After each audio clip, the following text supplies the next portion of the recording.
کہ اس کہانی کا وہ سنسنی خیز موڑ تھا جو مجھے دور کافی فاصلے پر دکھائی تو دے رہا تھا، لیکن میں یہ نہیں جانتا تھا کہ اس موڑ پر پہنچ کر کہانی کیا رخ اختیار کرے گی، وہیں کھڑی رہے گی یا دائیں بائیں کہیں مڑ جائے گی اور یا پھر خط مستقیم میں آگے بڑھتی چلی جائے گی۔ میں نے عبدالقدیر باورچی کی آنکھوں میں دیکھتے ہوئے سوال کیا، مقتول تمہارے ساتھ ہوٹل نیو ہیون میں کام کرتا تھا اور کافی عرصے سے تم اس کے ساتھ تھے، مجھے یقین ہے تم دونوں میں اچھی خاصی دوستی بھی رہی ہوگی۔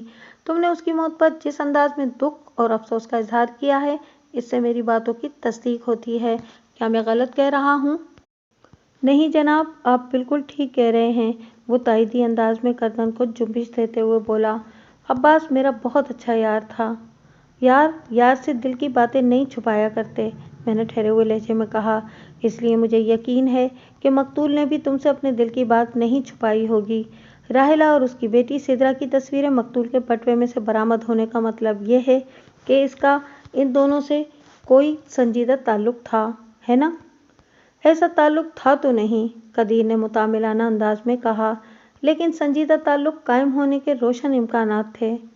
میں کچھ سمجھ نہیں پایا، میں نے آنکھیں سکیڑ کر اسے دیکھا۔ ذرا وضاحت کرو۔ قدیر نے ایک بوجھل سانس خارج کی اور میری ہدایت پر عمل کرتے ہوئے بتانے لگا، وہ دراصل بات یہ ہے جناب کہ لگ بھگ 3 سال پہلے اصغر علی نے اپنی بیٹی راحلہ کی شادی کی تھی۔ راحلہ اصغر کی اکلوتی بیٹی ہے۔ شادی کے 1 سال بعد سدرا پیدا ہوئی۔ راحلہ اور اس کا شوہر خلیل بہت خوش تھے۔ 1 سال اسی خوشی میں گزر گیا۔ جب سدرا کی پہلی سالگرہ منائی گئی تو ان کے آشیانے پر ایک بجلی سی آن گری۔ عین سالگرہ والے دن خلیل کی موٹر سائیکل کا ایسا خطرناک ایکسیڈنٹ ہوا اور وہ اسپتال پہنچائے جانے سے پہلے ہی کہیں اور پہنچ گیا۔ آپ سمجھ سکتے ہیں کہ اس واقعے نے راحلہ، سدرا اور اصغر علی کو کس صدمے سے گزارا ہوگا۔ قدیر سانس درست کرنے کے لیے رکا تو میں نے اس انداز میں سر ہلایا جیسے اس کی کہی ہوئی ایک ایک بات کو بڑی اچھی طرح سمجھ رہا ہوں۔ وہ اپنی بات کو آگے بڑھاتے ہوئے بولا، کچھ عرصہ تو راحلہ اپنے سسرال میں رہی، پھر اپنے باپ کے پاس آ گئی۔ سسرال والوں نے اسے روکنے کی کوشش نہیں کی، بلکہ ان کا تو یہ خیال تھا کہ راحلہ کی نحوست نے خلیل کی جان لے لی تھی۔ وہ منحوس تھی یا لکی، اس سے قطع نظر وہ اپنے باپ کی آنکھ کا نور تھی، لہٰذا اس نے اپنے جگر کے ٹکڑے کو جگر میں سمیٹ لیا اور اس کے ساتھ ہی ننھی نواسی کو بھی سینے سے لگا لیا۔ قدیر تھوڑی دیر کے لیے خاموش ہوا تو میں یہ سوچنے پر مجبور ہو گیا کہ بعض اوقات انسان کس قدر نامعقول رویے کا مظاہرہ کرتا ہے۔ وہ دوسرے کو بدبخت اور منحوس قرار دیتے ہوئے یکسر یہ حقیقت فراموش کر جاتا ہے کہ نصیب لکھنے کا اختیار کسی اور ذات پاک کو ہے۔ انسان تو اس معاملے میں انتہائی بے بس ہے، وہی قدرت والا موت اور زندگی کے معاملات بھی دیکھتا ہے۔ عباس میرے سامنے ڈھکے چھپے الفاظ میں راحلہ کی تعریف کرتا رہتا تھا۔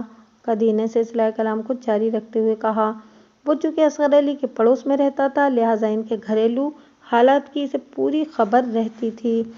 میں نے چند روز ہی میں یہ محسوس کر لیا کہ وہ دانستہ خبر رکھنے کی کوشش بھی کرتا ہے۔ آپ میرا مطلب سمجھ رہے ہیں نا؟ اس نے اپنا بیان ادھورا چھوڑ کر سوالیہ نظر سے میری جانب دیکھا۔ میں قدیر کے بتانے سے چند روز قبل ہی مقتول کے بٹوے سے برآمد ہونے والی تصاویر کو دیکھ کر بہت کچھ سمجھ چکا تھا، لہٰذا خاموشی سے اس بات میں گردن ہلا دی۔ وہ بات کو آگے بڑھاتے ہوئے بولا، پھر 1 سال پلک جھپکتے میں گزر گیا۔ سدرا 2 سال کی ہو گئی، راحلہ کی بیوگی کا 1 سال مکمل ہو گیا اور عباس نے بھی اپنے مشن میں اچھی خاصی ترقی کر لی۔ ابھی 2 ماہ پہلے اس نے مجھے بتایا تھا کہ وہ اور راحلہ ایک دوسرے کو پسند کرنے لگے ہیں۔ اصغر علی کو ان کے معاملے کی پوری خبر ہے۔ اس کی اصغر علی سے اس معاملے پر سنجیدہ گفتگو بھی ہو چکی ہے۔ وہ اپنی بیٹی سے بے پناہ محبت کرتا ہے اور اس کی خواہش کی مخالفت میں نہیں۔ وہ عباس سے اپنی بیٹی کی شادی کو تیار ہے، لیکن اس رضامندی کے ساتھ ہی اس نے ایک شرط بھی لگا دی ہے۔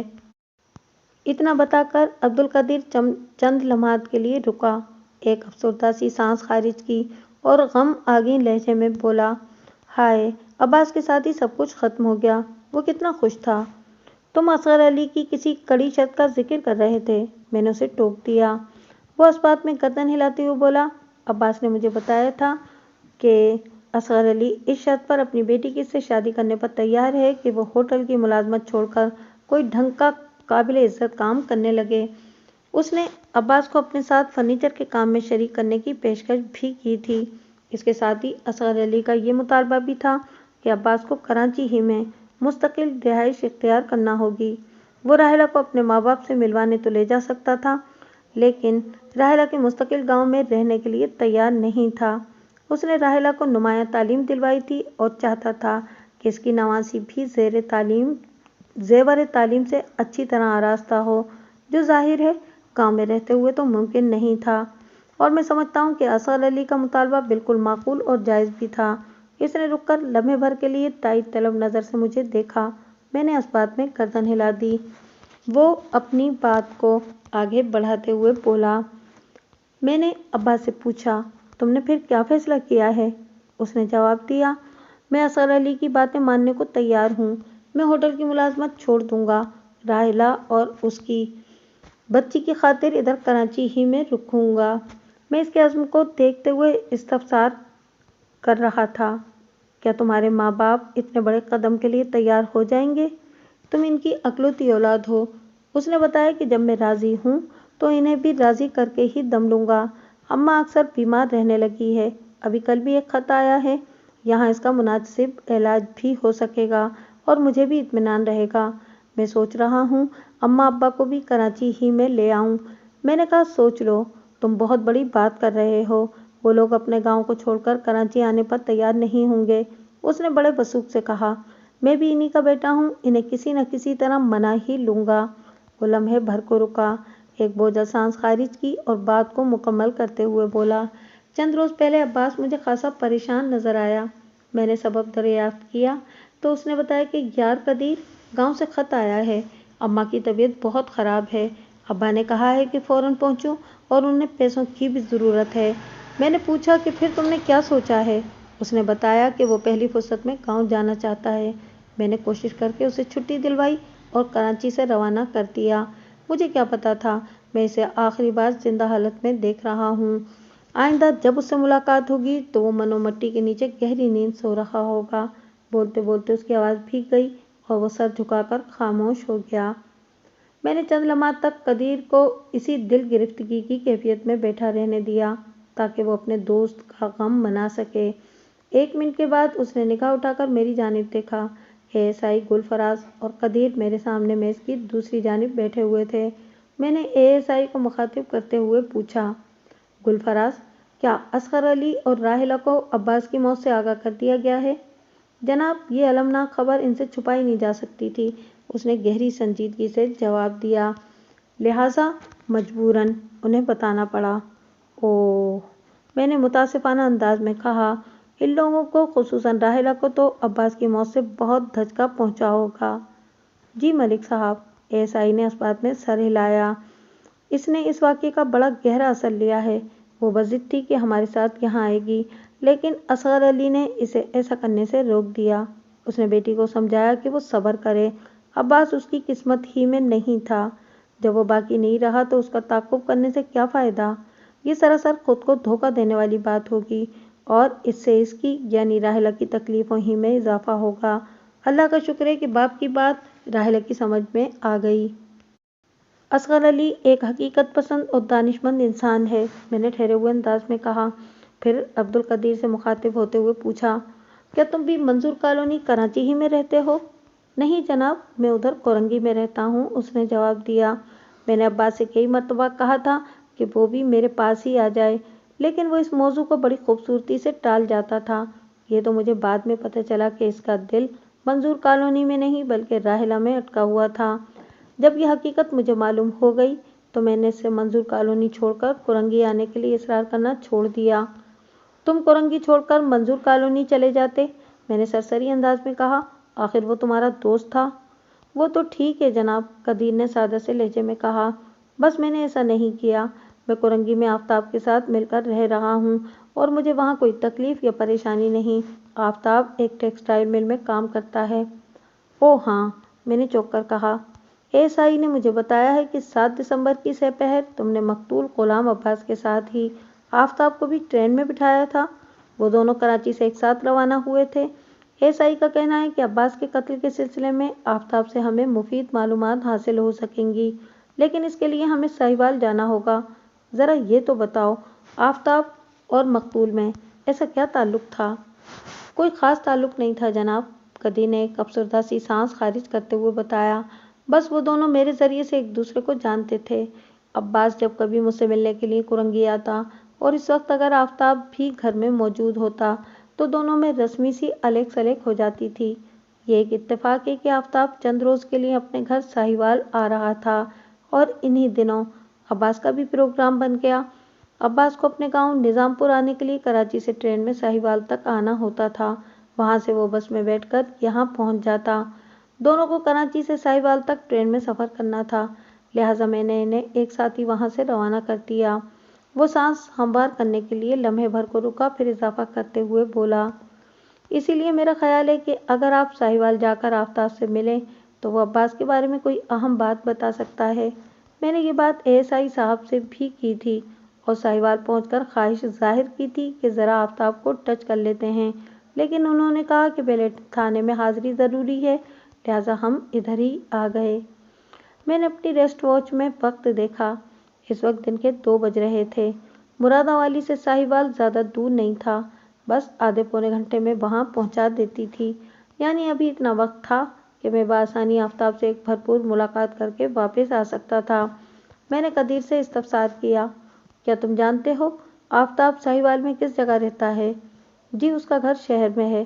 میں نے تم سے اس کے گھر کے ایڈریس کے بارے میں پوچھا ہے قدیر؟ مجھے اس کے گھر کا پتہ معلوم ہے تھانے دار صاحب، وہ پر اعتماد لہجے میں بولا۔ آپ نوٹ کر لیں، میں لکھوا دیتا ہوں۔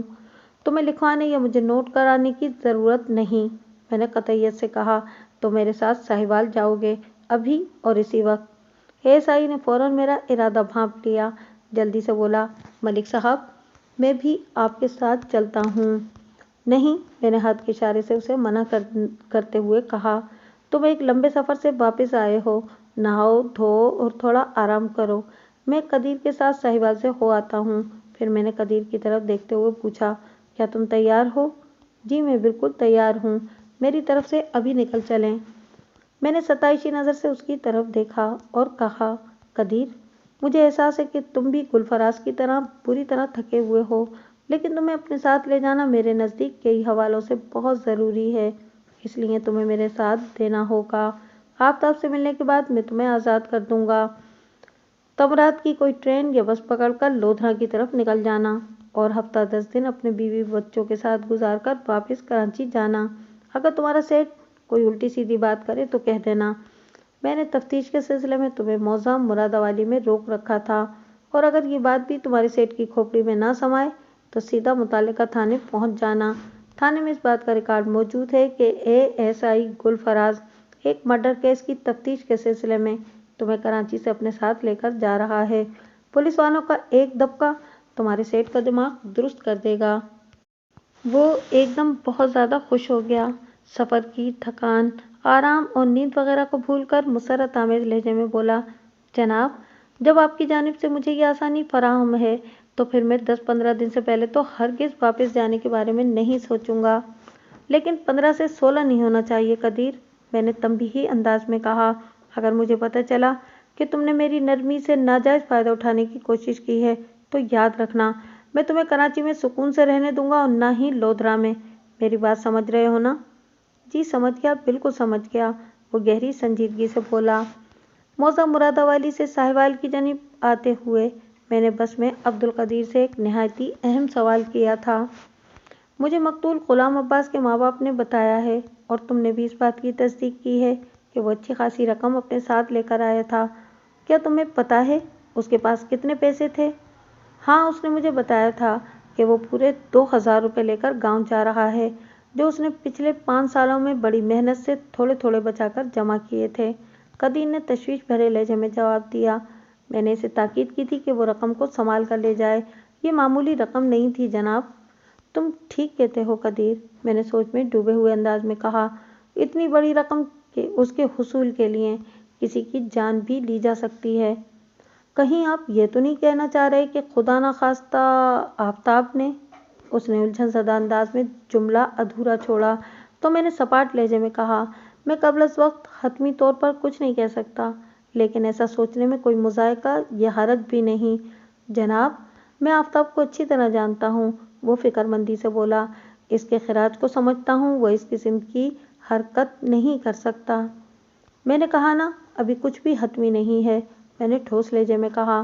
آفتاب سے ملنے کے بعد میں کوئی رائے قائم کروں گا۔ ایک لمحے کے توقف سے میں نے اضافہ کرتے ہوئے اس سے پوچھا، کیا آفتاب کو یہ بات معلوم تھی کہ عباس کے پاس 2000 روپے ہیں؟ میں نے تو اسے نہیں بتایا تھا، وہ یقینی لہجے میں بولا۔ اگر راستے میں عباس نے خود ہی اس سے ذکر کر دیا ہو تو کچھ کہہ نہیں سکتے۔ میں نے جب سے سنا تھا کہ عباس کے پاس 2000 روپے تھے تو میں نے ایک خاص انداز میں سوچنا شروع کر دیا تھا، اور ابھی تک مشکوک افراد کی فہرست میں صرف ایک ہی نام درج ہو سکا تھا، یعنی آفتاب۔ یہ ٹھیک ہے کہ آج کل 2000 روپے وہ اہمیت نہیں رکھتے جس کا میں ذکر کر رہا ہوں، لیکن ذہن میں رہے کہ یہ آج سے برسوں پہلے کا واقعہ ہے۔ ایک محتاط اندازے کے مطابق آج کل کے حساب سے آپ اسے 2-2.5 لاکھ روپیہ سمجھ لیں، اور یہ ایسا ہینڈسم اماؤنٹ ہے کہ اس کے لیے کسی انسان کا خون کیا جا سکتا ہے، یعنی مجرمانہ ذہن رکھنے والے لوگ بخوشی ایسا سوچ سکتے ہیں۔ آفتاب کا گھر بس اڈے سے زیادہ دور نہیں تھا، ہم جلد ہی وہاں پہنچ گئے۔ آفتاب اس وقت گھر کے اندر موجود تھا۔ وہ عبدالقدیر کے ساتھ ایک پولیس افسر کو دیکھ کر چونکا۔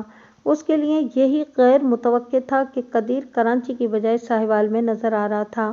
وہ چند روز قبل اسے کراچی میں چھوڑ کر آیا تھا، پھر وہ ایک پولیس والے کے ساتھ تھا، لہٰذا اس کی حیرت اور پریشانی سمجھ میں آنے والی بات تھی۔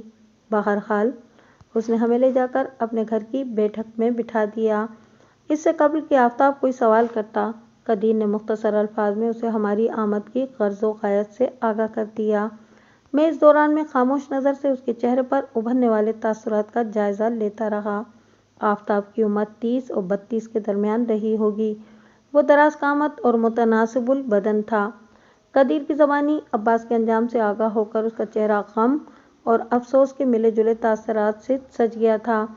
اگر وہ کسی قسم کی اداکاری نہیں کر رہا تھا تو پھر کہا جا سکتا تھا کہ اسے عباس کی موت کا سن کر گہرا رنج ہوا تھا۔ جب قدیر خاموش ہوا تو وہ نفی میں سر ہلاتے ہوئے خود کلامی کے سے انداز میں بڑبڑایا، مجھے تو وہ آدمی شکل ہی سے اچھا نہیں لگا تھا۔ میں نے چونک کر اس کی طرف دیکھا اور پوچھا، کیا تم عباس کو بری شکل والا کہہ رہے ہو؟ نہیں جی، عباس تو بہت اچھا تھا۔ پھر تم نے کس کا ذکر کیا ہے؟ اس نے اپنا نام عطا اللہ بتایا تھا، آفتاب نے جواب دیا، لیکن عباس اسے گوگا کہہ کر بات کر رہا تھا۔ وہ دونوں ایک دوسرے کو جانتے تھے، لیکن پتہ نہیں مجھے گوگا بالکل اچھا نہیں لگا، مگر میں نے عباس کے سامنے اپنی ناپسندیدگی کا اظہار نہیں کیا تھا۔ آفتاب، میں نے اس کی آنکھوں میں دیکھتے ہوئے قدرے سخت لہجے میں کہا، اپنے ذہن کو ٹھکانے پر رکھتے ہوئے مجھے عطا اللہ عرف گوگا کے بارے میں بتاؤ ترتیب سے۔ کیا گوگا بھی تم لوگوں کے ساتھ کراچی سے ٹرین میں بیٹھا تھا؟ نہیں جناب، آفتاب نے نفی میں گردن ہلائی اور بتایا، وہ بندہ میاں چنو کے اسٹیشن سے ٹرین پر چڑھا تھا۔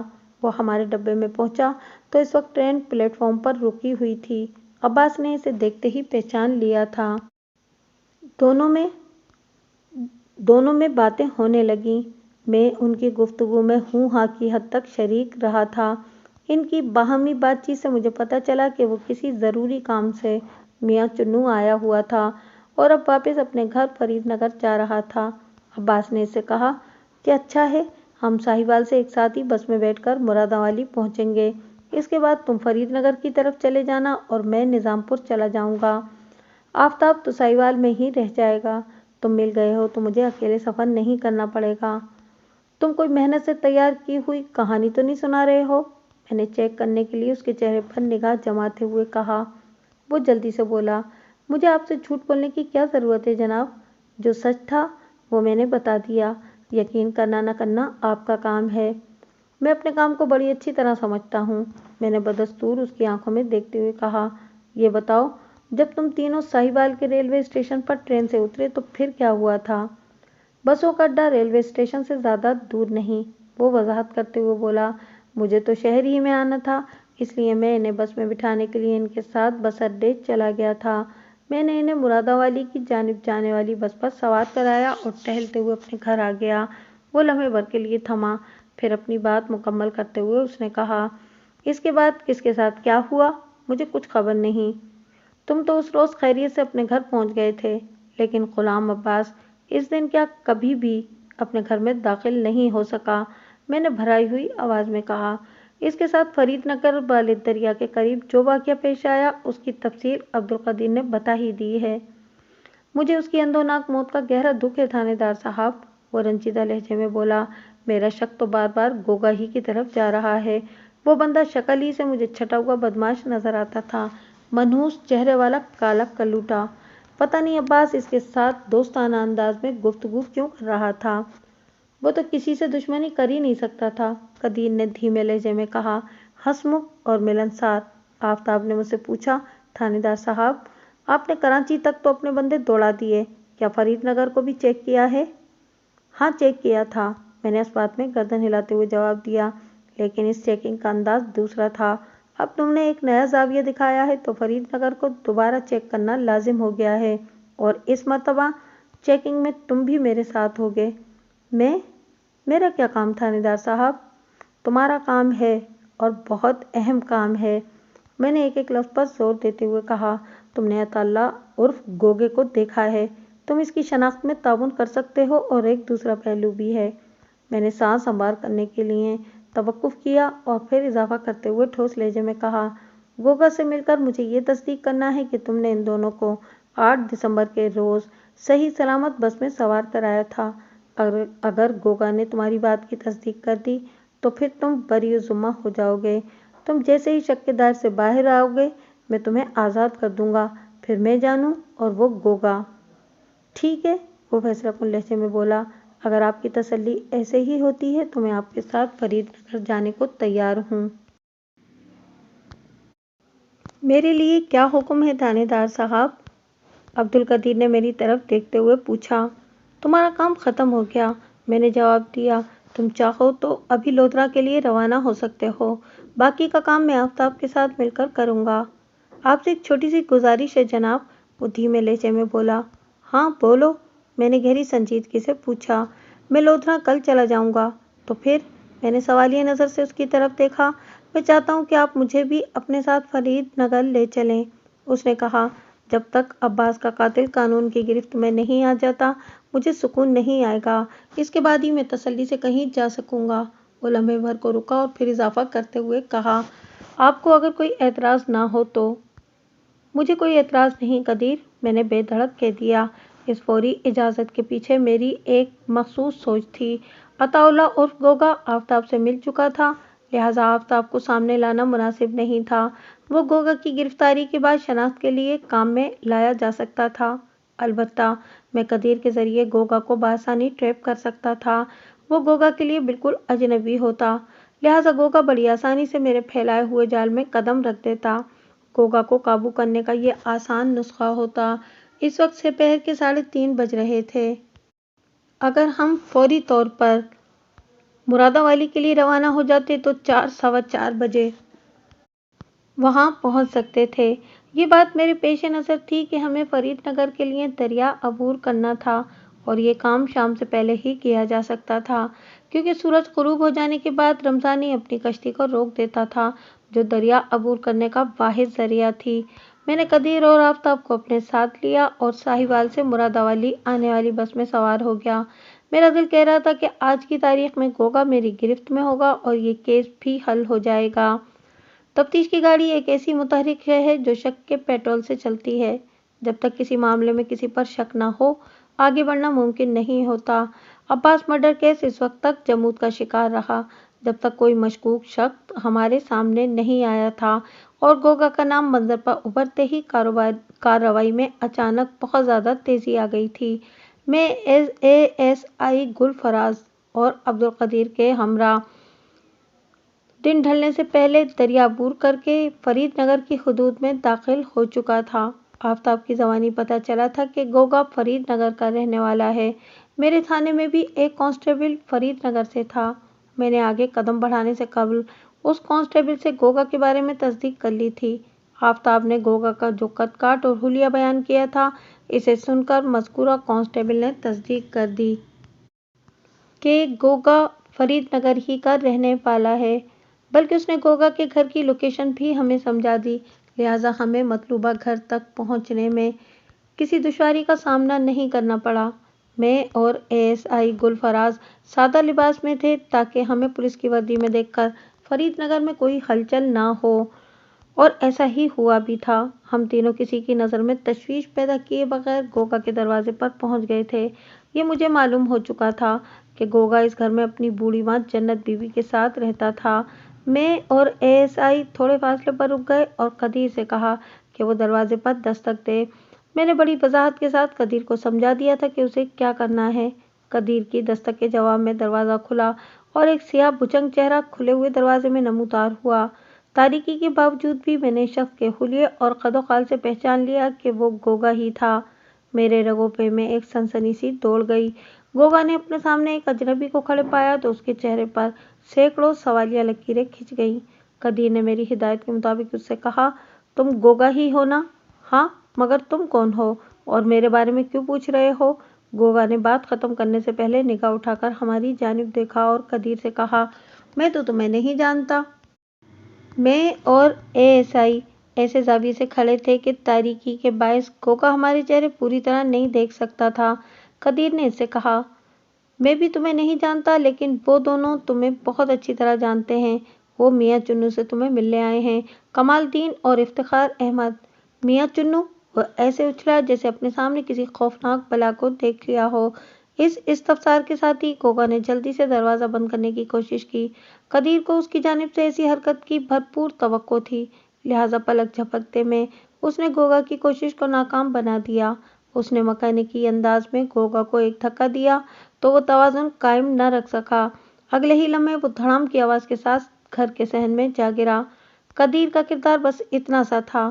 اس کے بعد میں بجلی کی سی سرعت سے متحرک ہوا اور ایک جست بھر کر گوگا کے گھر میں داخل ہو گیا۔ پھر اس سے قبل کہ گوگا خود کو سنبھال کر اٹھتا، میں اس کے سر پر پہنچا اور اس کے دونوں بازوؤں کو موڑ کر پشت پر کر دیا۔ میری تقلید میں گل فراز بھی چھلانگ لگا کر گھر میں گھس آیا تھا۔ اس نے گوگا کو میری گرفت میں بے بس دیکھا تو فوراً ہتھکڑی برآمد کر لی۔ میں گوگا کے ہاتھوں کو اس کی پشت پر جکڑے کھڑا تھا، لہٰذا ASI نے الٹی ہتھکڑی لگا دی۔ میں نے گوگا کے سامنے جاتے ہوئے کڑے لہجے میں استفسار کیا، بتاؤ، تم نے کراچی سے آنے والے عباس کے ساتھ کیا کیا تھا؟ عباس؟ کون عباس؟ وہ مجھے دھوکہ دینے کی کوشش کرنے لگا۔ میں نے اس کے گالوں پر 2-4 کرارے تھپڑ رسید کیے اور فنکار سے مشابہ لہجے میں کہا، میں اس عباس کی بات کر رہا ہوں جو موضع نظام پور کا رہنے والا تھا اور 8 دسمبر کو تم اس کے ساتھ ساہیوال کے اڈے سے بس میں سوار ہو کر مرادآباد پہنچے تھے۔ کچھ یاد آیا یا کوئی دوسرا فارمولہ آزماؤں؟ اٹھا پٹک کی آوازیں سن کر گوگا کی ماں جنت بی بی ایک کمرے سے برآمد ہوئی اور مجھ سے مخاطب ہو کر پوچھنے لگی، آپ کون لوگ ہیں اور میرے بیٹے کو مار کیوں رہے ہیں؟ میں نے اپنا تعارف کراتے ہوئے کہا، میں اس علاقے کا تھانہ انچارج ملک صفدر حیات ہوں اور غلام عباس نامی ایک بندے کی قتل کی تفتیش کر رہا ہوں۔ میرے اس تعارف سے گوگا کے چہرے کے تاثرات میں کوئی نمایاں تبدیلی دیکھنے کو نہ ملی اور اس کی وجہ یہ تھی کہ وہ مجھے پہلے ہی پہچان چکا تھا۔ میں جب اس کے سامنے آیا تھا تو مجھے اس کی آنکھوں میں شناسائی کی جھلک نظر آئی تھی۔ وہ مجھے تھانے دار کی حیثیت سے اچھی طرح جانتا تھا۔ جنت بی بی نے لرزتی ہوئی آواز میں کہا، تھانے دار صاحب، میرے بیٹے کا کسی عباس کے قتل سے کیا تعلق ہے؟ تم خاموش بیٹھ کر دیکھتی رہو، میں نے قدرے سخت لہجے میں کہا، سارا تعلق تمہارے بیٹے کا ہے۔ میں تم سے کچھ بھی چھپا کر نہیں رکھوں گا۔ پھر میں نے گوگا کی طرف دیکھتے ہوئے کہا، تم اس روز میاں چنو سے ٹرین پر سوار ہوئے تھے۔ مقتول غلام عباس آفتاب نامی ایک بندے کے ساتھ کراچی سے آ رہا تھا۔ تم اور عباس پہلے سے ایک دوسرے کو اچھی طرح جانتے تھے، لہٰذا تم میں بے تکلفی سے گفتگو ہونے لگی۔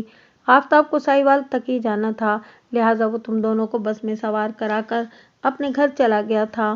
اور جناب، آپ میری بات کا یقین کیوں نہیں کرتے؟ وہ قطع کلامی کرتے ہوئے بولا، میں کسی آفتاب اور عباس کو نہیں جانتا، اور یہ کہ میں تو کافی عرصے سے میاں چنو گیا ہی نہیں۔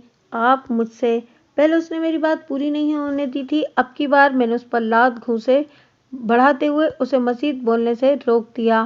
اس کی مناسبی خاطر تواضع کرنے کے بعد میں نے اسے مخاطب کرتے ہوئے خونخوار لہجے میں کہا، گوگا، یہ مت سمجھنا کہ میں نے تم پر کچا ہاتھ ڈالا ہے اور یہ کہ تم اپنی کسی مکاری سے مجھے فریب دینے میں کامیاب ہو جاؤ گے۔ جس آفتاب کی شناسائی سے تم انکاری ہو، وہ اس وقت تھانے کے اندر بیٹھا ہے۔ میں آج سپیر میں اسے ساہیوال سے لے کر آیا ہوں اور اب تمہیں بھی تھانے پہنچانے والا ہوں۔ تم آفتاب کو دیکھتے ہی پہچان لو گے اور تمہیں یہ بھی یاد آ جائے گا کہ تم 8 دسمبر کو میاں چنوں سے ٹرین میں سوار ہوئے تھے۔ پھر ساہیوال کے بس اڈے سے آفتاب نے تمہیں اور مقتول عباس کو بس میں بٹھایا تھا۔ میں لمحہ بھر کے لیے سانس لینے کو رکا، پھر سنسناتے ہوئے لہجے میں اضافہ کیا، اور کوشش کر کے تمہیں یہ بھی یاد کرنا ہوگا کہ مقتول عباس کے پاس جو 2000 روپے تھے وہ کہاں غائب ہو گئے۔ جائے وقوع پر اس کا پورا سامان مجھے ملا، میں نے اسے اچھی طرح کھنگالا ہے اور مقتول کی جامع تلاشی بھی میں لے چکا ہوں، لیکن 2000 کی تگڑی رقم میرے ہاتھ نہیں لگی۔ اس رات سے تم ہی پردہ اٹھا سکتے ہو۔ وہ ایک سیاہ روح شخص تھا۔ میں نے حقیقت بیان کرتے ہوئے حالات کی جو بھیانک شکل اسے دکھائی تھی، اس نے اسے بے حد خوفزدہ کر دیا اور اسی خوف کے باعث اس کا چہرہ سیاہ ترین نظر آنے لگا تھا۔ اس نے آخری کوشش کرتے ہوئے لکنت زدہ لہجے میں کہا، جناب، آپ کی کوئی غلط فہمی کی اولاد۔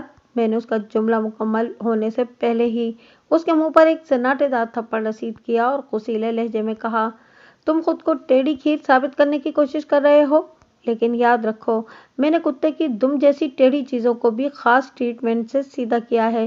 تم کس کھیت کی مولی ہو؟ گوگا اس دھمکی پر اندر سے لرز کر رہ گیا، لیکن اوپر سے وہ خود کو مضبوط ظاہر کرنے کی ناکام کوشش کرتا رہا۔ ASI نے مجھ سے مخاطب ہوتے ہوئے کہا، ملک صاحب، اس کو تھانے لے چلتے ہیں، وہاں پر اس کی زبان بولنے کے قابل ہو جائے گی۔ میرا بھی یہی خیال ہے گلفراز، میں نے ٹھہرے ہوئے لہجے میں کہا، لیکن یہاں سے رخصت ہونے سے پہلے ایک ضروری کام بھی کرنا ہے۔ ASI نے سوالیہ نظر سے مجھے دیکھا۔ میں نے کہا، میں سورما کو سنبھالے ہوئے ہوں، تم قدیر کے ساتھ مل کر اس کے گھر کی تلاشی لو، بہت اچھی طرح، ایک ایک شے کو چیک کرنا ہے۔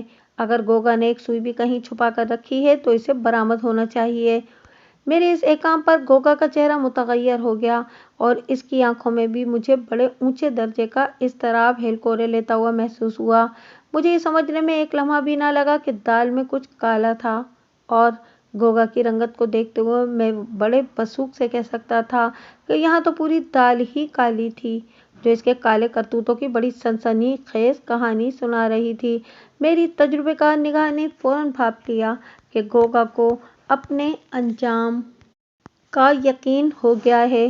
تھوڑی ہی دیر کے بعد میرا اندازہ 100% درست ثابت ہوا۔ ASI جوش بھرے انداز میں کمرے سے برآمد ہوا۔ قدیر بھی اس کے عقب میں دکھائی دیا۔ میں نے گلفراز کے ہاتھ میں ایک چھوٹی سی تھیلی دیکھی جو اس نے نمایاں کر کے پکڑ رکھی تھی۔ میں سمجھ گیا، اس کے چہرے اور حرکات و سکنات میں جو جوش اور ولولہ نظر آ رہا ہے وہ اسی چرمی تھیلی کا رہین منت ہے، اور میرے اس اندازے کی تصدیق عطاءاللہ اور گوگا نے بھی کر دی۔ میری طرح اس نے بھی گلفراز کے ہاتھ میں مذکورہ چرمی تھیلی دیکھ لی تھی، اور اس تھیلی کو دیکھتے ہی اس کے چہرے پر کچھ ایسی نوعیت کے آثار ابھرے جیسے اس کا کروڑوں اربوں مالیت کا کوئی مال بردار جہاز سمندر میں غرق آب ہو گیا ہو۔ وہ ہر احتیاط کو بالائے طاق رکھ کر اس تھیلی کی جانب دوڑ پڑا تھا۔ ان لمحات میں اسے یہ بھی خیال نہیں رہا تھا کہ اس کے ہاتھوں میں الٹی ہتکڑی لگی ہوئی ہے۔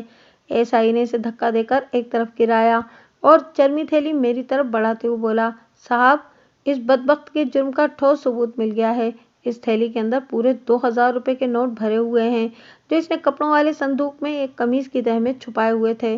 بات ختم کرتے ہی ASI زمین پر پڑے گوگا کی طرف لپکا، پھر بڑی بے دردی سے اس پر ٹھڈے برسانے لگا۔ دیکھتے ہی دیکھتے قدیر بھی اس نیک کام میں اس کا ہاتھ بٹانے لگا۔ میں ایک سکون بخش گہری سانس خارج کر کے رہ گیا۔ بالآخر عباس کے قتل کا معمہ حل ہو گیا تھا۔ جب گلفراز اور قدیر اپنے ارمان نکال چکے تو میں نے گوگا سے چرمی تھیلی والی رقم کے بارے میں استفسار کیا۔ اس کے پاس کوئی بھی معقول اور تسلی بخش جواب نہیں تھا، جو اس کے مجرم ہونے کی ایک ٹھوس دلیل تھی۔ اس رات میں نے رمضانی ماہی گیر کو کچی نیند سے جگایا اور اسے نائٹ ڈیوٹی کرنے پر مجبور کیا۔ وہ اپنی کشتی میں مجھے گلفراز، قدیر اور زیر حراست گوگا کو بٹھا کر فرید نگر سے موزہ مرادآبادی لے آیا۔ گوگا راستے پر خاموش رہا تھا اور میں نے بھی اسے چھیڑنے کی کوشش نہیں کی۔ اس کے مجرم ہونے میں کسی شک و شبے کی گنجائش باقی نہیں تھی، اور رہی صحیح کسر اس وقت پوری ہو گئی جب گوگا پر نظر پڑتے ہی آفتاب پکار اٹھا تھا، یہی ہے وہ بندہ جسے اس روز میں نے عباس کے ساتھ ساہیوال کے اڈے سے بس میں بٹھایا تھا۔ میں نے گوگا کی طرف دیکھتے ہوئے کہا، تم شرافت سے اپنے جرم کا اقبال کرتے ہو یا آج کی رات میں تمہیں حوالدار حیدر شاہ کے حوالے کر دوں؟ حیدر شاہ بہت ہی مہمان نواز ثابت ہوا ہے، تمہاری یہ رات بڑے آرام اور سکون سے گزرے گی۔ میرا معنی خیز استفسار اس کی عقل میں جگہ بنانے میں کامیاب ہو گیا۔ وہ پولیس والوں کی مہمان نوازی اور خاطرداری کا مفہوم اچھی طرح سمجھتا تھا، لہٰذا مجھے یا حوالدار کو اس پر زیادہ محنت نہیں کرنا پڑی۔ شرافت کا مظاہرہ کرتے ہوئے اس نے غلام عباس کے قتل کا اقرار کر لیا۔ اس کے اقبالی جرم کا خلاصہ کچھ اس طرح تھا۔ عباس کی زبانی گوگا کو معلوم ہو گیا تھا کہ اس کے پاس 2000 روپے ہیں، اور یہ پتہ چلتے ہی اس کی نیت خراب ہو گئی۔ مرادآبادی پہنچنے سے پہلے ہی وہ اسے لوٹنے کا فیصلہ کر چکا تھا۔ اگر عباس اس کے لیے کوئی اجنبی ہوتا تو لوٹنا ہی کافی تھا، لیکن بعد میں پکڑے جانے کے امکانات کو ختم کرنے کے لیے اس نے عباس کو جان سے مارنے کا فیصلہ کر لیا تھا۔ جب وہ لوگ مرادآبادی پہنچ کر بس سے نیچے اترے تو گوگا نے عباس سے کہا، تمہیں تو اپنے گاؤں جانے کے لیے یہاں سے سیدھا ٹانگا مل جائے گا، لیکن مجھے دریا کے کنارے تلک پیدل ہی جانا ہوگا۔ اب رات ہو چکی ہے، پتہ نہیں کشتی والا بھی ملتا ہے یا نہیں۔ تم ایسا کرو کہ دریا تک میرے ساتھ چلو، اگر مجھے کشتی مل گئی تو میں اس میں بیٹھ کر فرید نگر چلا جاؤں گا، تم واپس آ جانا، اور اگر کشتی نہ مل سکی تو میں بھی تمہارے ساتھ واپس آ جاؤں گا۔ مرادآبادی سے مجھے سالم ٹانگا کرنا پڑے گا، جو اوپر سے گھما کر دریا کے پرانے پل پر سے گزرتے ہوئے مجھے فرید نگر پہنچا آئے گا۔ یہ سفر خاصا طویل تو ہو جائے گا، لیکن کیا کریں، مجبوری ہے، گھر تو جانا ہے نا۔ اگر ٹرین لیٹ نہ ہوتی تو ہم سورج غروب ہونے سے پہلے ہی مرادآبادی پہنچ جاتے۔ یہ بات عباس کو بھی معلوم تھی کہ ٹرین اپنے مقررہ وقت سے 2.5-3 گھنٹے لیٹ تھی۔ اس نے گوگا کی بات پوری توجہ سے سنی اور مشورہ دینے والے انداز میں کہا، مقتول ایک شریف النفس انسان تھا، اس سے کسی ایسی ہی اخلاقی پیشکش کی توقع کی جا سکتی تھی۔ ٹھیک ہے، میں تمہارے ساتھ دریا تک چلتا ہوں، لیکن وعدہ کرو، اگر تمہیں کشتی نہ ملی تو ادھر ادھر خوار ہونے کی بجائے تم ٹانگے میں میرے ساتھ بیٹھ کر نظام پور چلو گے، رات میرے گھر میں گزارنا اور صبح واپس آ جانا۔ گوگا اگرچہ رات کو اپنے گھر ہی جانا چاہتا تھا، لیکن عباس سے ایسا وعدہ کرنے میں کوئی حرج نہیں تھا۔ اس کے لیے یہی خوشی کی بات تھی کہ عباس اس کے ہمراہ دریا کی سمت جانے کو تیار ہو گیا تھا۔ وہ دریا کے قریب کسی ویران مقام پر اسے موت کے گھاٹ اتارتا اور 2000 روپے لے کر غائب ہو جاتا، اور 8 دسمبر کی رات کے ابتدائی حصے میں اس نے ایسا ہی کیا تھا۔ میں نے گوگا سے کلہاڑی کے بارے میں سوال کیا۔ پوسٹ مارٹم کی رپورٹ بتاتی ہے کہ مقتول کو کلہاڑیوں کے وار کر کے موت کے گھاٹ اتارا گیا تھا۔ تمہارے پاس کلہاڑی کہاں سے آئی، اور تم نے بعد میں آلائے قتل کو کہاں چھپایا؟ جب ہم مرادآبادی کے اندر سے گزر کر دریا کی جانب جانے والی پگڈنڈی پر آئے تو وہ کلہاڑی مجھے راستے میں پڑی ہوئی ملی، گوگا نے جواب دیا۔ پہلے میرا ارادہ عباس کو گلا گھونٹ کر مارنے کا تھا، مگر کلہاڑی مل جانے کے بعد میں نے اپنے پروگرام میں فوراً تبدیلی کر لی، اور اس کے قتل کے بعد ہی میں نے وہ خون آلود کلہاڑی دریا میں پھینک دی تھی۔ پوسٹ مارٹم کی رپورٹ میں ایک ایسا نکتہ بھی درج تھا جو ابھی تک میرے ذہن میں الجھائے ہوئے رکھے ہوئے تھا۔ اس رپورٹ کے مطابق مقتول پر 2 کلہاڑیوں سے وار کیا گیا تھا۔ میں نے اس تناظر میں جب گوگا سے پوچھ گچھ کی تو اس نے سادہ سے لہجے میں بتایا، جناب میرے ساتھ کوئی بھی نہیں تھا، میں نے اکیلے ہی عباس کو موت کے گھاٹ اتارا تھا۔ میں دونوں ہاتھوں سے یکساں کام کرنے کی صلاحیت رکھتا ہوں، اور اس رات بھی میں نے ہاتھ بدل بدل کر عباس پر کلہاڑیاں برسائی تھیں، کبھی اس ہاتھ سے وار کیا اور کبھی دوسرے ہاتھ سے۔ جب مجھے یقین ہو گیا کہ وہ اب زندہ نہیں رہا تو میں نے دونوں ہاتھ روک لیے۔ میں نے خونخوار نظر سے گوگا کو دیکھا اور ایک بوجھل سانس خارج کی۔ پوسٹ مارٹم کی رپورٹ میں درج نکتہ بھی حل ہو گیا۔ کلہاڑی کے مختلف واروں کے زاویے ایک دوسرے سے جدا تھے، لہٰذا یہی انداز قائم کیا گیا تھا کہ عباس کو 2 کلہاڑیوں کی مدد سے قتل کیا گیا تھا، جبکہ کلہاڑی تو ایک ہی تھی لیکن عباس پر وار کرنے والے ہاتھ 2 تھے۔ یہ الگ بات کہ وہ دونوں ہاتھ کسی ایک ہی شخص کے تھے، عطا اللہ عرف گوگا، غلام عباس کا قاتل۔ قانون کے دائرے میں رہتے ہوئے میرے اختیار میں جو کچھ بھی تھا، میں نے گوگا کو سخت ترین سزا دلوا کر جیل کی سلاخوں کے پیچھے پہنچا دیا، اور اس کے گھر کی تلاشی کے دوران میں برآمد ہونے والے 2000 روپے اس کے والدین کے حوالے کر دیے۔ اس رقم پر انہی کا حق بنتا تھا۔ اس زمانے میں 2000 روپے ایک غیر معمولی رقم تھی، لیکن کسی بھی ماں باپ کے لیے یہ رقم اس کی اکلوتی اولاد کا نعم البدل نہیں ہو سکتی تھی۔ مجھ سے جو کچھ ہو سکا میں نے کیا۔ میں نے ان کے نقصان کو تو پورا نہیں کر سکتا تھا، لیکن اس نقصان کے ذمہ دار شخص کو میں نے عبرتناک انجام سے دوچار کر دیا تھا۔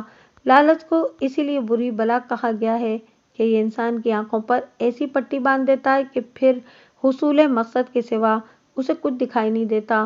گوگا نے 2000 روپے کے لالچ میں ایک جیتے جاگتے شریف انسان کو موت کے گھاٹ اتار دیا تھا، وہ انسان جو اپنے والدین اور راحلہ کے لیے نخل امید کی حیثیت رکھتا تھا۔ نامراد گوگا نے اس درخت کو جڑ ہی سے کاٹ ڈالا تھا۔